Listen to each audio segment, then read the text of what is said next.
శ్రీమాత్రే నమః. సద్గురు జ్యోతిష్యాలయం నుండి ఈ సంవత్సరం శని వక్రగతి పొందే ఒక ఫలితాన్ని మనం ఇవ్వబోతున్నాం. ఇది శని భగవానుడు జూలై 27, 2026 సోమవారం మీనరాశిలో వక్రగతిని ప్రారంభిస్తున్నారు. డిసెంబర్ 11 ఉదయం 3:51 వరకు మళ్ళీ మారి ఆడతారు. దాదాపు 138 రోజుల పాటు ఈ వక్రగతి అనేది కొనసాగుతుంది. అసలు శని వక్రగతి అంటే ఏంటి? ఆల్రెడీ ఆయన అన్ని ప్రయాణం చేసి వెళ్ళిపోయారు కదా, అప్పుడు ఏమేమి మంచి చెడు అన్ని ఇస్తుంటాం కదా, అది బాగుందా లేదని చెప్పి మళ్ళీ తిరిగి చూసి వెనక రావడాన్ని వక్రగతి అంటే. ప్రయాణం సాఫీగా సాగుతున్నది, మళ్ళీ తిరిగి రావడాన్ని వక్రగతి అంటారు. పాత పనులు తిరిగి ముందుకు వస్తాయి, ఆలస్యమైన ఫలితాలు లభిస్తాయి, కష్టానికి తగిన ప్రతిఫలం దక్కుతుంది, నిర్లక్ష్యం చేసిన విషయాలు మళ్ళీ ఎదురవుతాయి, బాధ్యతలు పెరుగుతాయి, జీవితంలో స్థిరత్వం ఎంత ఉందో పరీక్ష కూడా అంతే ఉంటుందని కూడా చెప్పచ్చు. మరి యొక్క ఎవరిని ఎక్కువ ప్రభావితం చేస్తుంది ఈ యొక్క వక్రగతి అని అంటే, శని ప్రకృతి ప్రభావం ముఖ్యంగా వీరిపై చాలా గొప్పగా ఉంటుంది. ఎలా అంటే ఏళ్ళనాటి శని 7.5 ఉన్న వాళ్ళకి, అష్టమ శని, అర్ధాష్టమ శని, శని మహర్దశ, శని అంతర్దశ, జన్మ కుండలిలో శని భగవానుడు బలహీన పడడం, వీళ్ళందరికీ కూడా ఇబ్బందులు వచ్చే అవకాశం లేదు. ఈ సమయంలో ఎదురయ్యే పరిస్థితులు ఎలా ఉంటాయి అని అనుకుంటే, పనుల్లో ఆలస్యం, ఉద్యోగంలో అదనపు బాధ్యతలు, ప్రమోషన్లో ఆలస్యం, కోర్టు వ్యవహారంలో నెమ్మదితనం, భూమి ఆస్తి విషయాల్లో ఆలస్యం, అప్పుల ఒత్తిడి, మానసిక ఆందోళన, సహనానికి పరీక్ష. మనం ఏం పాటిస్తే బాగుంటుంది ఈ సమయంలో అని అంటే, అవసరం లేని అప్పులు తీసుకోవద్దు. ఈ వక్రగతి శని వక్రగతి ఎప్పుడు కోపంతో నిర్ణయాలు తీసుకోకూడదు, ఉద్యోగ మార్పుల్లో తొందరపడద్దు, తొందరపడి పై అధికారులను చెప్తే రిజైన్ చేసేయడం లాంటివి చేయకూడదు, వాహనం నడిపేటప్పుడు ఫోన్ మాట్లాడడం లేదా అతి స్పీడ్ వెళ్ళడం చేయకూడదు, పెద్దలను గౌరవించాలి, ప్రారంభించే పనిని పూర్తి చేయాలి, ఆరోగ్యాన్ని నిర్లక్ష్యం చేయకూడదు, ఖర్చులను నియంత్రించాలి. సరే, ఈ వక్రగతిలో ఎవరికైనా లాభం ఉందా? మరి నెక్స్ట్ ఎవరున్నారంటే మకర రాశి వారు. శని 3వ స్థానంలో వక్రగతిలో సంచరించడం వల్ల ధైర్యం, ఆత్మవిశ్వాసం పెరుగుతుంది, ఫలితాల కష్టానికి తగిన గుర్తింపు, వ్యాపారాభివృద్ధి, ప్రయాణాల ద్వారా లాభం, ఆర్థిక పరిస్థితి మెరుగుదల, కొత్త అవకాశాలు వస్తాయి, శుభవార్తలు అనే అవకాశాలు ఉన్నాయి. తక్కువ ఇబ్బందులతో అనుకూల ఫలితాలు కూడా పొందే వాళ్ళల్లో ప్రధానమైనటువంటి వారిలో వృషభ, వృశ్చిక, మకర, మీన రాశి వారు ఉన్నా కూడా శని వక్రగతి సమయంలో పాటించవలసినటువంటి కొన్ని పరిహారాలు ఉన్నాయి. ప్రతి ఒక్కరు 12 ద్వాదశ రాశుల వాళ్ళు పాటించాలి. ఓం శనైశ్వరాయ నమః మంత్రాన్ని 108 సార్లు పారాయణం చేయాలి. వారి దగ్గర కూడా ఎలా అడగాలి? దేహి మే బుద్ధి వైశిష్ట్యం, దేహి మే నిత్య యవ్వనం, దేహి మే పరమానందం, దేవదేవ జగత్పతే శనైశ్వర అని ప్రార్థన చేయాలి. నల్ల నువ్వుల నూనెతో దీపం వెలిగించాలి, పేదలకు వృద్ధులకు సేవ చేయాలి. ఇక్కడ బాగా గుర్తుపెట్టుకోవాలి, హనుమాన్ చాలీసా పారాయణం చేయండి.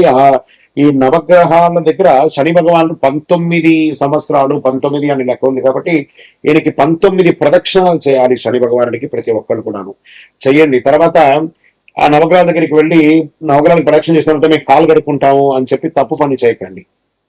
ఏమో అయిపోతుంది కాలు కడుక్కోపోతా అంటే, ఆ దుష్టగ్రహం కాదు శని భగవానుడు. ఆ శని భగవానుడు యొక్క పూజ చేసి కాలు కడుక్కొని ఇబ్బంది పెడితే ఆయన అనుకుంటాడు మేము పనికిరాని వాళ్ళు కదా, మీకు నేను ఏ రకంగా ఇబ్బంది పెట్టాలనుకుంటాడు. కాబట్టి గుర్తుపెట్టుకోండి, ఆ దేవుడు పనికిరానంటే దేవాలయంలోనే ఆ విగ్రహాన్ని ప్రతిష్ఠించరు కదా. మరి గురుగారు అందరూ కాలు కడుక్కోవాలంటారు కదా అంటే, ఇది వచ్చి ఒక అపోహ మాత్రమే, చరిత్ర ఎవిడెన్స్ లేదండి. ఆ శని భగవానుడి దగ్గర దీపం వెలిగిస్తారు, నూనె పోస్తారు చూసారా, అవన్నీ కూడా కారి కింద పడుతుంది కదా, దాన్ని తొక్కి ప్రదక్షిణాలు చేస్తే వృద్ధులు కానీ, పిల్లలు కానీ, మహిళలు కానీ ఎవరైనా జారి కింద పడతారని నవగ్రహం తిరిగిన తర్వాత కాలు కడుక్కోండి, ఆ నూనె కాలు కంటకూడదు అని చెప్పారు. కానీ నవగ్రహాలు తిరగడం వల్ల కాలు కడుక్కోవడం అనేది అపోహ, అదొకటి చెయ్యకండి. 19 ప్రదక్షిణాలు చేయండి, నువ్వులతో దీపం వెలిగించండి, నువ్వుల నూనెతో దీపం వెలిగించండి, బెల్లం కాకి పెట్టండి, కాక ధ్వజాయ విద్మహే ఖడ్గహస్తాయ ధీమహి తన్నః మంద ప్రచోదయాత్ అని చెప్పి ప్రార్థన చేయండి. పేదవాళ్ళకి చెప్పులు దానం ఇవ్వండి, ఒక బెడ్షీట్ దానం ఇవ్వండి, ఒక గొడుగు దానం ఇవ్వండి, అన్ని రకాలుగా బాగుంటారు. ఇంకనూ గురుగారు మా యొక్క వ్యక్తిగత జాతకంలో ఈ యొక్క శని వక్రగతి యొక్క దాన్ని మేము నిర్మూలించుకోవాలి, దానికి పరిహారం పొందాలి అని అంటే దానికి ఏ రకంగా చేయాలంటే, మీ పరిసర ప్రాంతాల్లో ఉన్నటువంటి గురువులని, జ్యోతిశాస్త్ర నిపుణులని సంప్రదించండి. లేదా మా దగ్గరే తెలుసుకోవాలనుకుంటున్నారా, మా డిస్ప్లేలో కనబడుతున్నటువంటి నంబర్ కి మీ పేరు, date of birth, time of birth, place of birth text చేసి మీ యొక్క అపాయింట్మెంట్ ఫిక్స్ చేసుకోండి. విజయవస్తు. శ్రీమాత్రే నమః. ఒక అద్భుతమైనటువంటి ఆధ్యాత్మికమైనటువంటి విషయాలు లక్ష్మీదేవి గురించి మనం ఈరోజు తెలుసుకోబోతున్నాం.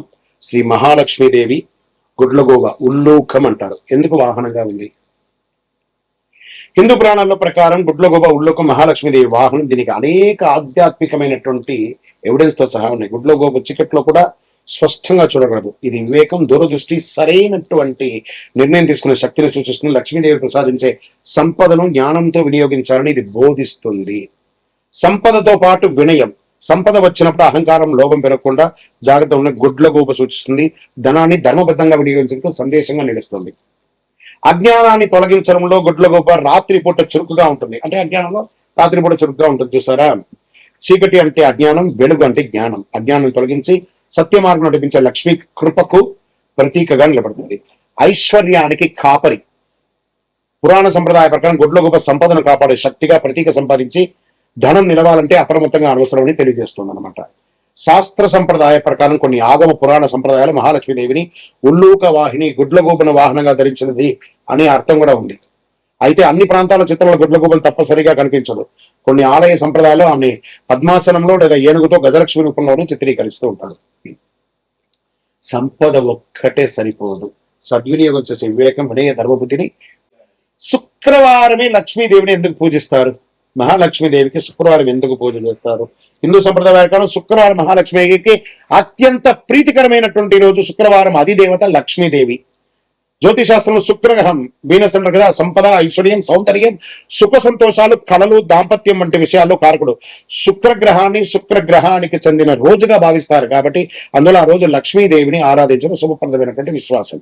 ఐశ్వర్యాన్ని ప్రసాదించే రోజు. ధనాభివృద్ధి, కుటుంబ సంపద, వ్యాపారాభివృద్ధి, దాంపత్యాభివృద్ధి, శుభ కార్యక్రమాలు కలగాలంటే సంప్రదాయ విశ్వాసం కూడా ఉంది. గృహలక్ష్మి ఆరాధనగా భారతీయ కుటుంబ సంప్రదాయంలో శుక్రవారం ఇంటిని శుభ్రపరిచి ముగ్గు వేసి దీపం వెలిగించే లక్ష్మీదేవిని ఆహ్వానించడం ఆనవాయితీగా వస్తున్నట్టుంటది.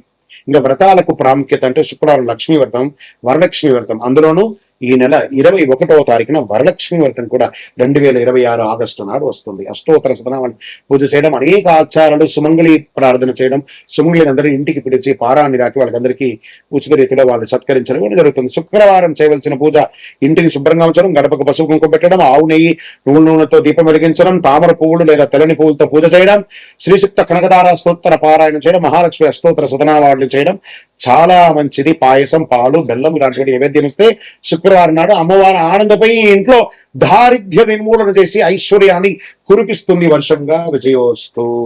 అమ్మవారికి కమలే ఓం శ్రీం హ్రీం క్లీం కమలే కమలాలయే వసీద ప్రసీద శ్రీం హ్రీం శ్రీం మహాలక్ష్మీ నమః. అమ్మవారికి కమలాలంటే ఎందుకు ఇష్టం? లక్ష్మీదేవికి కమలం అంటే శ్రీ మహాలక్ష్మీదేవిని దాదాపు ప్రతి చిత్రంలో విగ్రహంలో కమలంలో ఆశీనురాలుగా లేదా చేతుల కమల పుష్పాన్ని ధరించే విధంగా దర్శిస్తుంటాం. కమలం లక్ష్మీదేవికి అత్యంత ప్రీతిపాత్రమైనటువంటి పుష్పం. చూడండి, ఆ కమలం పుట్టడం వచ్చి బురదలో పుడుతుంది. ఆ బురదలో పుట్టిన తర్వాత ఆకు కూడా విచ్చుకుంటుంది, పువ్వు కూడా విచ్చుకుంటుంది. ఆ బురద ఆ పువ్వు కానీ ఆకు కానీ ఎక్కడ కూడా కొంచెం కూడా ఉంటుంది. అంటే ఎక్కడి నుంచి వచ్చామనేది కాదు, ఎక్కడికి చూస్తుంది, ఎక్కడికి వెళ్తుంది అనేది ఆ యొక్క పుష్పం యొక్క అనుకూలమైనటువంటి పవిత్రతకు ప్రతీక. కమలం బురదలో పుట్టినా బురద అంటకుండా స్వచ్ఛంగా వికసించి అలాగే మనిషి కూడా ప్రపంచంలో జీవిస్తూ అధర్మానికి దూరంగా పవిత్రతకు జీవితంగా ఉండాలని చూపించే సూచికనే కమల పుష్పం. ఐశ్వర్యానికి చిహ్నం. కమలం వికసించడం అంటే అభివృద్ధి, శ్రేయస్సు, ఐశ్వర్యం. అందుకే లక్ష్మీదేవిని పద్మ కమల, పద్మాలయ, పద్మప్రియ వంటి నామాలతో స్తుతిస్తూ ఉంటారు. మహావిష్ణువుతో అనగా మహావిష్ణువు నాభి నుండి కమలం ఉద్భవించింది. ఆ కమలంపై బ్రహ్మదేవుడు అవతరించాడని పురాణాలు చెబుతాయి. లక్ష్మీదేవి శ్రీ మహావిష్ణువు సహచరణి కావడంతో కమలానికి ప్రత్యేక స్థానం లభించింది. ఆధ్యాత్మికమైనటువంటి వికాసం. కమలం ఉదయించే సూర్యుని కిరణాలతో వికసిస్తుంది. అది జ్ఞానం, ఆధ్యాత్మిక చైతన్యం, అంతరంగ వికాసం. చూడండి, ఆకాశాన్ని చూస్తుంది, సూర్యునే చూస్తుంది కాబట్టి అద్భుతమైనటువంటి ఎక్కడ పుట్టామనేది కాదు, ఎక్కడ చూస్తుంది అనేది గొప్ప. శాస్త్రాల్లో కమలం శ్రీ సూక్తంలో మహాలక్ష్మీదేవిని పద్మంతో అనేక సార్లు వర్ణిస్తారు. ఉదాహరణకు పద్మప్రియే పద్మిని పద్మహస్తే పద్మాలయే పద్మధరాయ దాక్షి అని అంటారు చూసారా. ఈ సూత్రంలో ఆమెకు కమలం ఎంత ప్రీతిపాత్రమో స్పష్టంగా తెలియజేయడం జరుగుతుంది. కమలంతో పూజ చేస్తే ఫలితం. సంప్రదాయ ప్రకారం లక్ష్మీదేవిని కమల పుష్పాలతో పూజిస్తే ధనాభివృద్ధి, గృహంలో ఐశ్వర్యం, వ్యాపారాభివృద్ధి, కుటుంబంలో శాంతి సౌకర్యం కలుగుతాయి. కమలం ఇచ్చే సందేశం ఏంటి? సంపద వచ్చిన అహంకారం లేకుండా ప్రపంచంలో ఉంటూ పవిత్రతను, వినయాన్ని, ధర్మాన్ని కాపాడని చెప్తుంది. కాబట్టి అమ్మవారికి కమలం అంటే మహా ఇష్టం. ఈ అష్టలక్ష్ములు ఎవరు? ఒక లక్ష్మి చాలదా? ఎందుకు అష్టలక్ష్ములు అంటే ఒక్కొక్క దేవుడికి ఒక్కొక్క అవతారాలు ఉంటాయి సార్, ఒక్కొక్క దేవతడికి. అలాగే లక్ష్మీ అమ్మవారికి అష్టలక్ష్ములు శ్రీ మహాలక్ష్మీదేవి యొక్క 8 దివ్య స్వరూపాలు. ప్రతి స్వరూపం ప్రతి జీవితంలో ఒక ప్రత్యేకమైన ఐశ్వర్యాన్ని సంపాదిస్తుందని హిందూ సంప్రదాయ ప్రకారం చెబుతుంది. సంపద అంటే కేవలం ధనం మాత్రమే కాదు, ధైర్యం, జ్ఞానం, సంతానం, విజయం, ఆహారం, ఆధ్యాత్మిక శాంతి కూడా ఐశ్వర్యమే. ఇందులో మొట్టమొదటిది ఆదిలక్ష్మి, మహాలక్ష్మి యొక్క మూల స్వరూపం. ఆధ్యాత్మిక శాంతి, భక్తి, మోక్షాన్ని ప్రసాదిస్తుంది. ధనలక్ష్మి, ధనం, బంగారం, ఆర్థిక సంపదకు అధిష్టాన దేవత. వ్యాపారం, ఉద్యోగం, ఆర్థిక అభివృద్ధికి ఆశీర్వదించబడుతుంది. ధాన్యలక్ష్మి, అన్నం, ధాన్యం, వ్యవసాయం, ఆహారం, సమృద్ధికి ప్రతీక. ఇంట్లో అన్నపూర్ణను ప్రసాదిస్తుంది. గజలక్ష్మి, ఏనుగుతో దర్శనమిచ్చే లక్ష్మి స్వరూపం. రాజయోగం, గౌరవం, కీర్తి, శ్రేయస్సును ప్రసాదిస్తుంది. సంతాన లక్ష్మి, సంతానం, పిల్లలు, ఆరోగ్యం, వారి అభివృద్ధి అనుగ్రహిస్తుంది. కుటుంబ సుఖ సంతోషాలకు ప్రతీక. వీరలక్ష్మి, ధైర్యం, శక్తి, పరాక్రమం, ఆత్మవిశ్వాసాన్ని ప్రసాదిస్తుంది. కష్టాలను ఎదుర్కొనే శక్తినిస్తుంది. విజయలక్ష్మి, ప్రతి కార్యంలోనూ విజయం, శత్రులపై జయం, పోటీలో గెలుపుకు ప్రసాదిస్తుంది. విద్యాలక్ష్మి, విద్య, జ్ఞానం, కళలు, మేధస్సు, వికాసానికి అధిష్టాన దేవత. విద్యార్థులు, పరిశోధన, కళాకారులు ప్రత్యేకంగా ఆరాధించబడుతుంది. అష్టలక్ష్ముల ఆశీర్వాదం వల్ల ధనాభివృద్ధి, అన్నపూర్ణత, విద్యాభివృద్ధి, విజయం, ధైర్యం, సంతాన సౌభాగ్యం, గౌరవం, కీర్తి, ఆధ్యాత్మిక శాంతి, ఈ 8 స్వరూపాన్ని భక్తితో ఆరాధిస్తే సంపూర్ణమైనటువంటి అనుగ్రహాన్ని పొందుతారు.